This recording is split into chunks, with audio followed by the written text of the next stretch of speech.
거룩한 주일에 우리에게 주신 하나님의 말씀은 구약성경 느헤미야의 말씀 그리고 신약성경 에베소서의 말씀입니다. 먼저 느헤미야 3장 1절에서 5절까지의 말씀을 받겠습니다. 구약성경 729면입니다. 느헤미야 3장 1절에서 5절입니다. 하나님의 말씀을 한 절씩 교독합니다. 그때의 대제사장 엘리야십이 그의 형제 제사장들과 함께 일어나 양문을 건축하여 성별하고 문짝을 달고 또 성벽을 건축하여 함메야 망대에서부터 하나넬 망대까지 성별하였고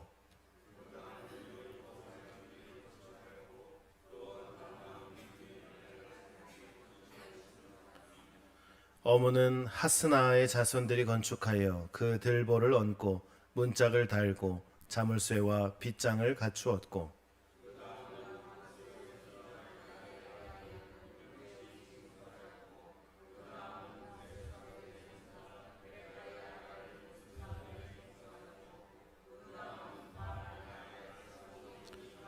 함께 읽습니다.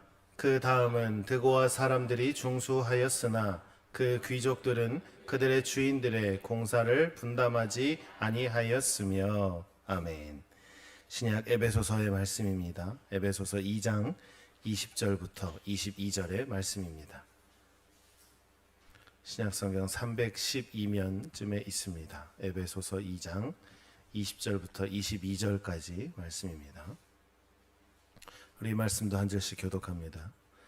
너희는 사도들과 선지자들의 터 위에 세우심을 입은 자라. 그리스도 예수께서 친히 모퉁이 돌이 되셨느니라.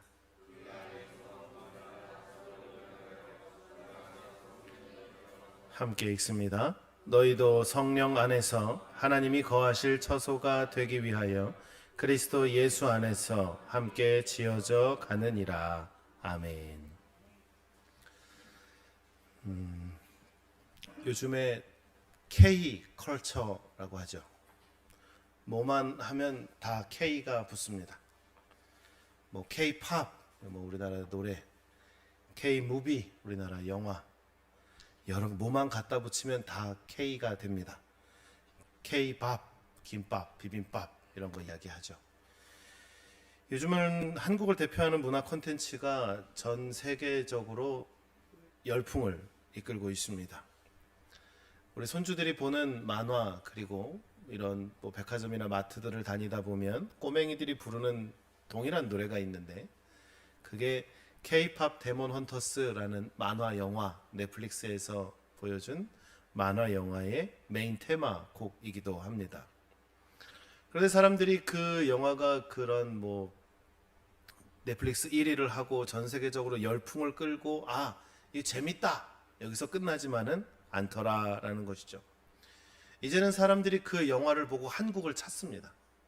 그래서 남산타워에 직접 올라가 보고 여기가 그 마지막 장면에 나왔던 거기구나 라고 합니다.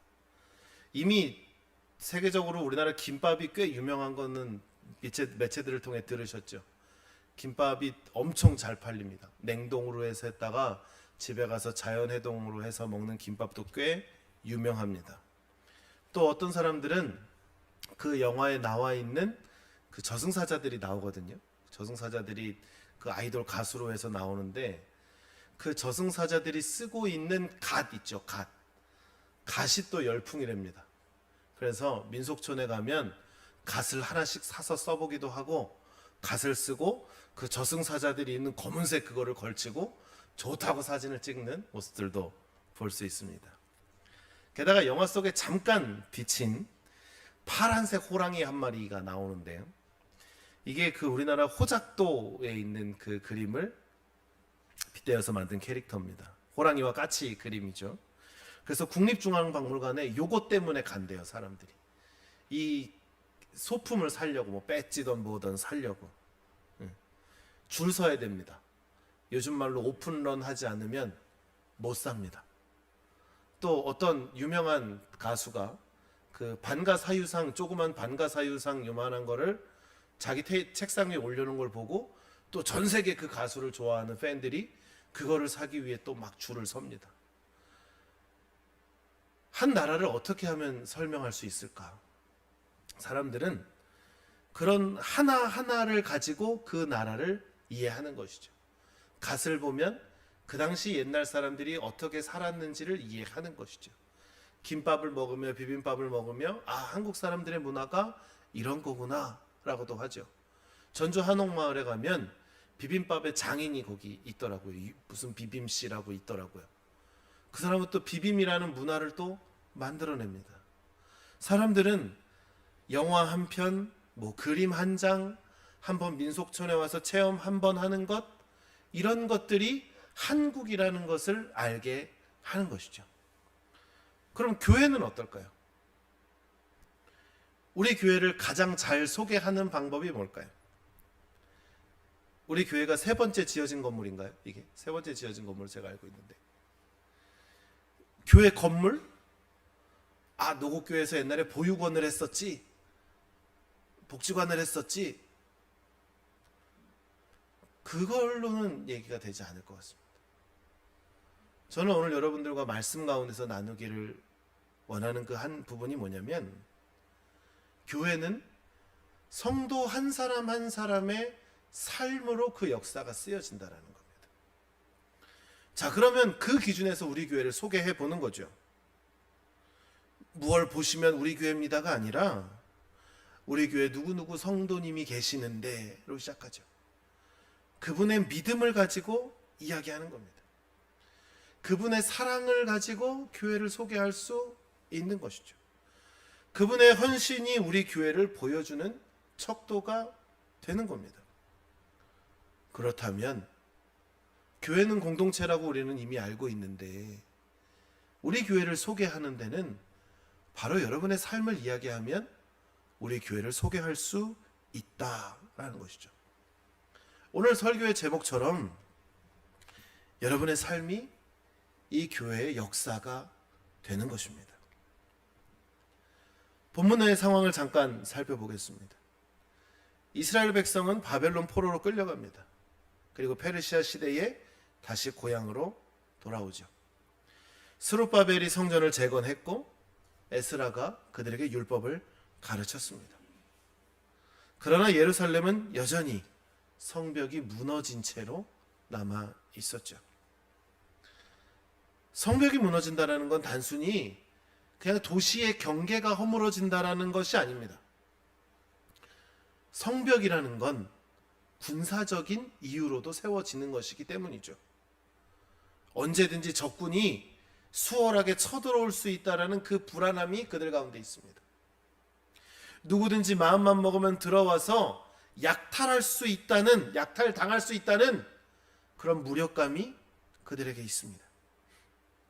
그리고 무엇보다 무너진 성벽이 그 이스라엘 백성을 보호하지 못하는 것처럼 우리는 더 이상 하나님의 백성이 아니다라는 그 수치심이 그들 마음에 있는 것이죠.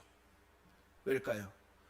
이스라엘 백성들은 자기들을 일컬어서 스스로 우리는 하나님의 백성이다, 우리가 하나님의 선택을 받은 유일한 하나님의 선민이다라고 이야기했는데, 정작 그들의 삶의 그때 당시의 그 현재의 그 모습은 성벽이 없는 폐허가 되어 있는 처참한 상황 가운데 놓여져 있기 때문에 어디 가서 그들이 하나님이 우리를 지켜주고 보호하신다고 이야기할 수 있었겠는가 라는 것이죠.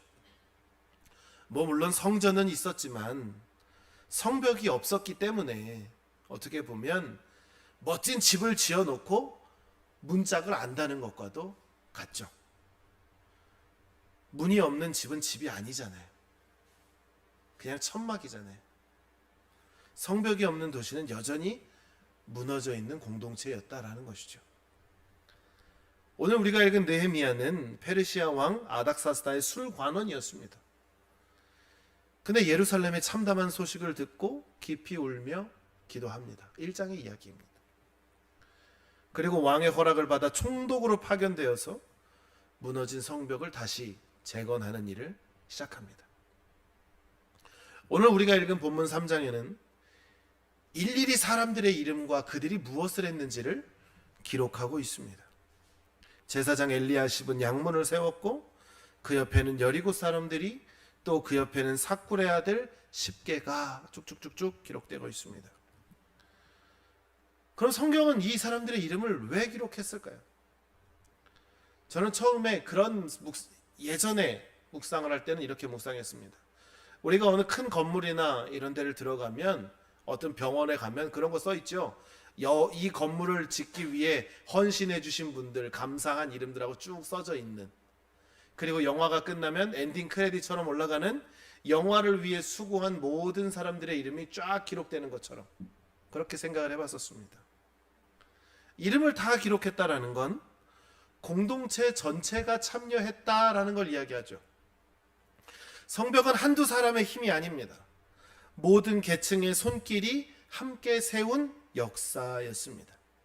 제사장, 금장색, 상인, 귀족, 평범한 백성까지 누구 하나 빠지지 않고 그 성벽을 재건하는 일에 함께 했다라는 것이죠. 그 다음은 하나님은 작은 수고도 기억하신다라는 겁니다. 사람들은 쉽게 잃어버립니다. 금세 잃어버립니다. 하지만 하나님은 한 사람의 작은 벽돌, 작은 수고까지도 잊지 않고 역사 속에 기록하신다라는 것이죠. 또 동시에 힘을 내지 않는 드고와 귀족들처럼 외면했던 책임도 기록에 남깁니다. 어제는 우리 지역에 있는 초등학교 동문회가 있었습니다. 올해도 이제 가서 방문하고 인사를 하고 돌아오는데, 몇몇 분들을 만나면 그런 얘기들 하세요. 목사님, 제가 옛날에 노곡교회 다녔어요. 제가 옛날에 노곡교회 이 마당에서 뭘 했고요, 노곡교회가 저쪽에 있을 때 뭘 했고요, 아이고 이 건물이 세워질 때는 제가 없었네요. 이런 얘기들을 하신다라는 거예요. 작은 이야기들, 작은 기억들을 막 이야기를 하셔요. 그런데 그 성벽을 지을 때에 그 어떠한 것도 하나님이 보시기에 빠짐없이 다 기록했다는 겁니다. 작은 수고까지도, 우리가 하찮다고 생각했던 그것까지도, 또 우리가 굳이 뭐 이런 걸까지 써 하는 것까지도 다 기억하신다라는 겁니다. 그리고 마지막으로 성벽은 단순한 건축물이 아닙니다. 군사적인 건물이 아니라 하나님의 백성으로서 그들의 정체성을 다시 세우는 일이었습니다. 하나님이 우리와 함께 하신다, 하나님이 이 성에서 우리와 함께 하신다라는 그런 것들을 다시 세우는 것이죠. 사랑하는 성도 여러분, 오늘은 우리 노곡교회 창립 103주년 감사 주일입니다. 느헤미야 3장에 기록된 명단은 그냥 단순히 기록된 게 아니라 하나님의 백성의 역사였던 것처럼 우리 교회 지난 103년 역시 한 사람 한 사람의 이름 없는 수고와 기도로 세워져 왔습니다. 이것이 하나님의 은혜임을 믿습니다. 또한 103년의 역사는 과거 성도들의 삶이었고, 앞으로의 역사는 오늘 우리의 삶으로 기록될 것입니다. 그런데 5절에 보면 안타까운 기록이 있죠. 드고아 사람들은 중수하였으나 그 귀족들은 그들의 주의 앞에 힘을 들이지 아니하였다라고 기록합니다. 성벽을 세운다는 건 온 백성이 함께 해야 하는 것이죠. 그러나 성경에 드고아 사람들은 참여하지 않았다라고 기록합니다. 그들의 이름은 남았습니다. 그런데 그 남은 이름은 영광의 이름이 아니라 부끄러운 기록으로 남아 있습니다. 드고아의 귀족들이 있었다고 하면 그 반대편엔 누군가 열심히 돌을 나르는 평민들이 있었겠죠. 그들은 땀을 흘리며 성벽을 세웠을 것입니다. 그런데 귀족들은 어깨조차 내어놓지 않았다라는 것이죠. 대단한 건물 유적지를 가보면 이제는 그런 생각을 한 번쯤 해봅니다. 아이고, 이거 짓기 위해서 수많은 민초들이 땀을 흘렸고 죽어나갔겠구나 라는 생각들을 해봅니다. 그런 상황이었지 않을까라는 생각도 해봅니다. 그런데 귀족들은 어떤 마음이었을까요? 이 일은 우리의 체면에 맞지 않아. 아이, 어디 귀족이 벽돌을 줘. 힘든 노동은 평민들이 하는 거지. 우리는 좀 더 높은 위치에 있으니까 굳이 벽돌을 나르기보다 벽돌을 요렇게 해라 저렇게 해라 시키면 되지 뭐 라는 생각이지 않았나 싶습니다. 난 이런 거 시키지 말고 나 다른 거 하고 싶어. 좀 있어 보이는 것 좀 시켜줘. 이런 마음이지 않았을까 합니다. 결국 그 이스라엘 백성 공동체 안에서도 함께하는 사람과 외면하는 사람으로 나뉘게 된다라는 것이죠.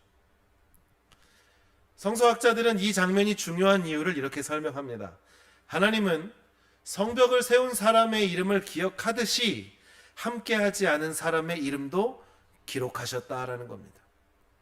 공동체가 감당해야 될 사명 앞에서 침묵하거나 외면하거나 하는 태도도 하나님은 아신다라는 것이죠. 교회도 마찬가지입니다. 교회의 역사는 단지 누가 함께 했는가 뿐만이 아니라 누가 외면했는가 까지 포함하는 것이죠. 사랑하는 성도 여러분, 오늘을 살아가는 우리에게도 때로 이런 위기는 찾아옵니다. 교회를 세우는 일은 성도들의 몫입니다. 자, 그럼 이제 여기서 이렇게 할 수 있죠. 목사님은 성도가 아니니까 목사님은 안 하죠. 이럴 수 있습니다. 근데 목사도 성도입니다. 우리는 모두가 다 성도인데 저는 목사의 직분을 감당하는 것입니다. 그러니까 성도의 이 계급이 있는 게 아니라 하나님 앞에 모두가 다 한 성도로 부름받아 각자 은사에 따라 계획하심에 따라 직분을 허락받고 그 직분을 감당하는 것이죠. 저는 사도의 직분을 받은 것이고 또 누군가는 장로의 직분으로, 누군가는 권사의 직분으로, 안수집사로, 집사로, 평신도의 직분을 받아 감당하는 것이죠.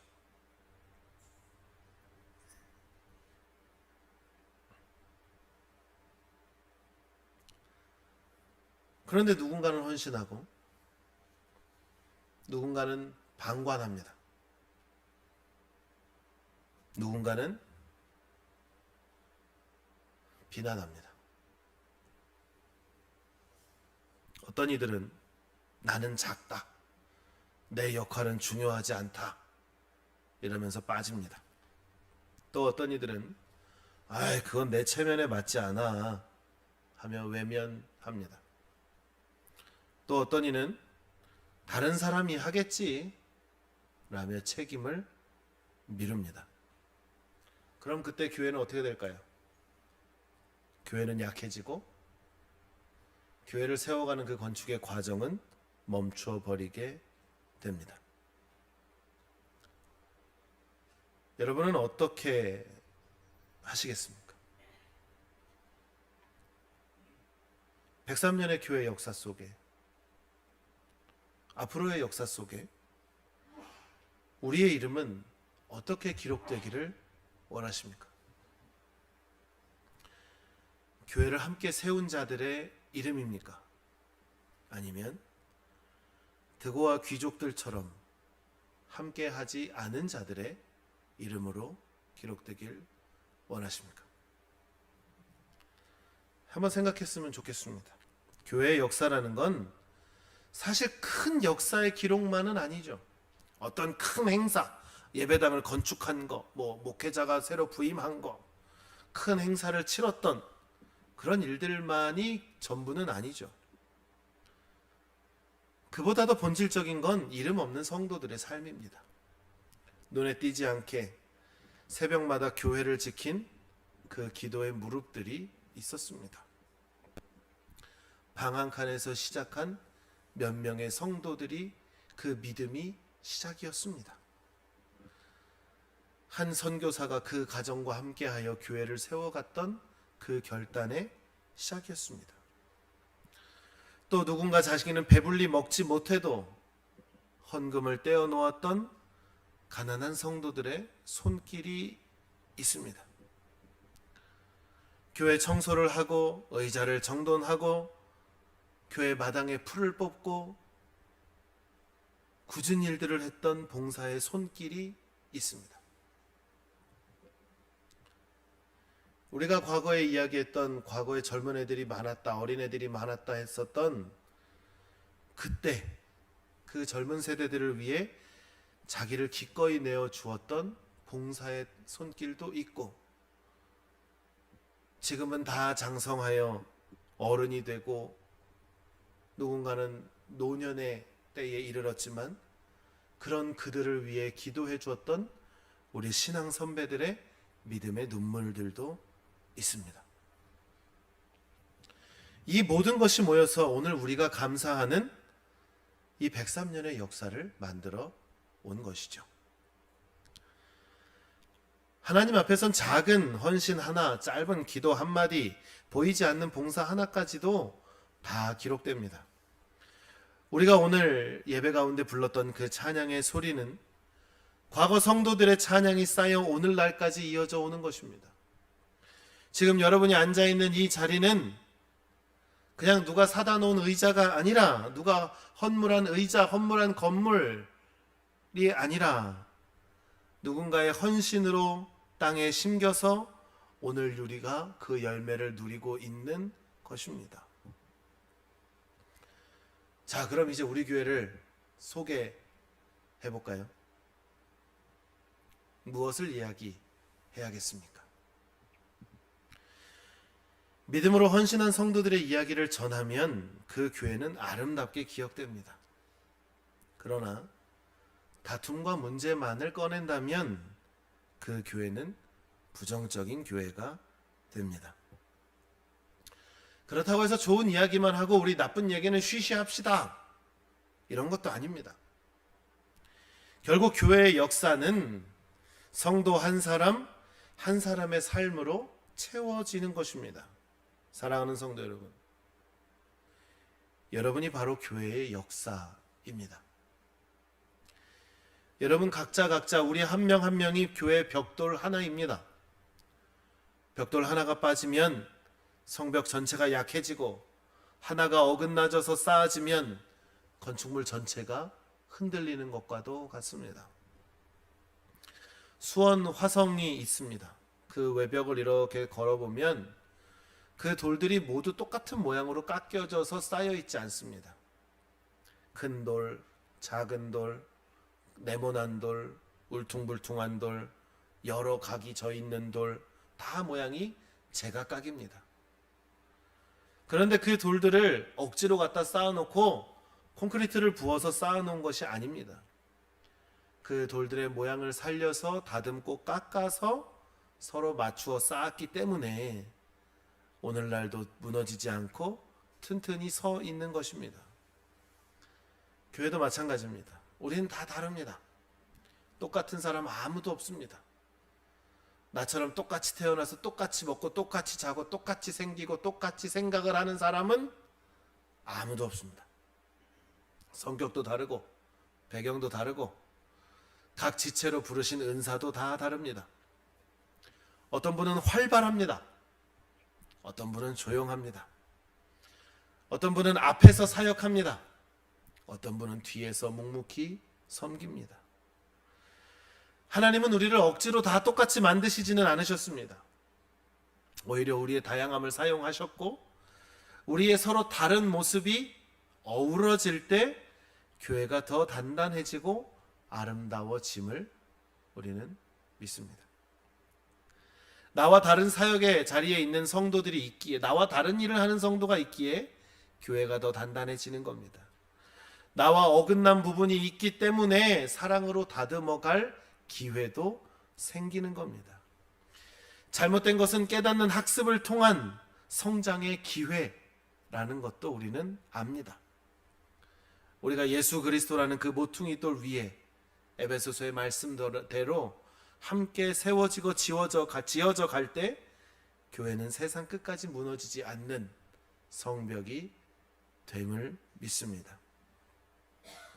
그리고 이 모든 과정이 하나님의 은혜가 되는 것은 주께서 우리를 버리지 않으셨다라는 사실입니다. 연약하고 서로 모양이 다르고 때로 어긋나 있다면 하나님은 우리를 다듬으십니다. 날카로운 것은 둥글게, 각져야 할 것은 날카롭게 하나님은 우리를 다듬으신다는 겁니다. 그리고 결국 우리를 예수 그리스도라는 모퉁이 돌 위에 정확한 자리에 세워 주신다라는 거죠.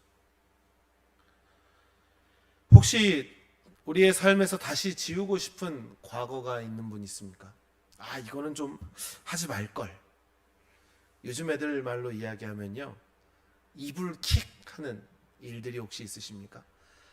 내가 그때 왜 그랬지?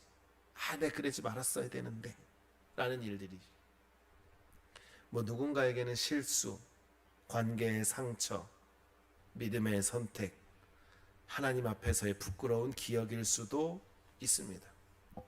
그리고 이렇게 생각하겠죠. 그때로 다시 돌아갈 수만 있으면, 내가 그때로 다시 돌아가면 내가 그렇게는 안 할 건데 라고 생각할 수도 있습니다. 그래서 사람들이 과거의 시간여행에 열광하는 것 같습니다. 과거 잘못된 선택을 고치고 새롭게 살고 싶어하는 그 마음의 욕망이 있는 것 같습니다. 근데 그게 현실적으로 어렵다라는 건 다 알죠. 어제의 장면을 지우거나 다시 녹화할 수도 없습니다. 그 기억은 우리 안에 남아있고 또 상처는 흔적으로도 남아있습니다. 그런데 하나님은 이제 우리가 앞으로 걸어가야 할 길에 전혀 다른 길을 보여주십니다. 주님은 과거를 지우지 않습니다. 하지만 새로운 시작을 허락하십니다. 이전 것은 지나갔으니 보라 새 것이 되었도다라는 그 말씀으로 우리를 인도하십니다. 그것을 우리는 거듭남이라고 이야기합니다. 거듭난다라는 건 과거의 실패를 없애는 게 아닙니다.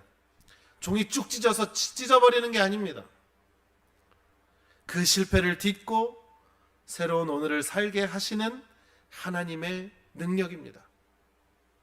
그 능력이 여러분에게 임하였음을 믿으시기를 주님의 이름으로 축원합니다. 우리는 어제를 다시 살 수 없습니다. 하지만 하나님은 새로운 오늘을 주심으로 우리의 미래를 다시 쓰게 하십니다. 그렇게 거듭난 자들이 모여 있는 곳이 바로 교회입니다. 교회는 과거가 완벽했던 사람들의 모임이 아닙니다. 오히려 과거는 바꿀 수 없지만 거듭남으로 새로운 오늘을 살아가는 사람들의 공동체입니다. 그 공동체인 우리가 새로운 역사를 써내려 가기를 소망합니다. 사랑하는 성도 여러분, 오늘 내가 어떻게 살아가느냐가 우리 교회의 역사를 만들어 가는 것입니다. 103년의 역사는 참으로 귀하고 소중합니다. 그 어느 것 하나 소홀히 할 수 없습니다. 역사는 과거에 머물러 있지 않습니다. 한 학자는 역사는 과거와 현재의 대화이다 라고 이야기합니다. 역사는 지금도 현재 진행형입니다. 오늘을 사는 우리의 손과 발, 우리의 눈물과 헌신 위에 이 교회는 세워지고 이어집니다. 성벽이 돌이 하나하나 쌓여가는 것처럼 내일의 교회는 오늘 우리가 올려놓는 작은 벽돌 하나하나로 세워져 가는 것입니다.